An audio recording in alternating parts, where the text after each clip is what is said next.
So LCM மற்றும் ஹெச்சிஎஃப்க்கு உண்டான தொடர்பு இதுக்கு ஃபார்முலா பார்த்தீங்கன்னா LCM into HCF equal to n1 into n2. n1 and n2 are numbers. இதுதான் வந்து ஃபார்முலா எல்சிஎம் ஹெச்சிஎஃப். ஓகேவா? இப்போ ஒரு கொஸ்டின் பாருங்கள். எல்சிஎம் வந்து 4225, ஹெச்சிஎஃப் வந்து 13, n1 169, n2ஓட வேல்யூ என்ன அப்படின்னு ஒரு கொஸ்டின் கேட்குறாங்க. எல்சிஎம் கொடுத்துட்டாங்க, ஹெச்சிஎஃப் கொடுத்துட்டாங்க, ஒரு நம்பர் கொடுத்துட்டாங்க, இன்னொரு நம்பர். அப்போ இந்த ஃபார்முலா சப்ஸ்டியூட் பண்ணலாமா? அப்போ எல்சிஎம் என்ன? 4225 இன்டூ ஹெச்சிஎஃபோட value 13 equal to n1 n2. n1ஓட வேல்யூ 169, எனக்கு n2ஓட வேல்யூ தான் தேவை.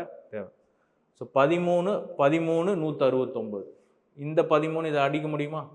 13 3 39, 32 வரும். 2 சார் 26, ஒரு 6 இருக்கும், 65. இப்போ ஆன்சர் என்ன? n2 equal to 325. அப்போ எல்சிஎம் கொடுத்துட்டாங்க, ஹெச்சிஎஃப் கொடுத்துட்டாங்க, ஒரு நம்பர் கொடுத்துட்டாங்கன்னா இந்த ஃபார்முலாவில் சப்ஸ்டியூட் பண்ணலாம். எல்சிஎம்மை சப்ஸ்டியூட் பண்ணு, ஹெச்சிஎஃப் இல்லை 2 நம்பர் கொடுத்து ஹெச்சிஎஃப் கொடுத்துட்டு எல்சிஎம் கேட்டாலும் வேல்யூஸை சப்ஸ்டியூட் பண்ணலாம். ஏதாவது 3 வேல்யூ கொடுப்பாங்க, ஒன்றை வந்து நீங்கள் கண்டுபிடிக்கிற மாதிரி கொஸ்டின் வரும்.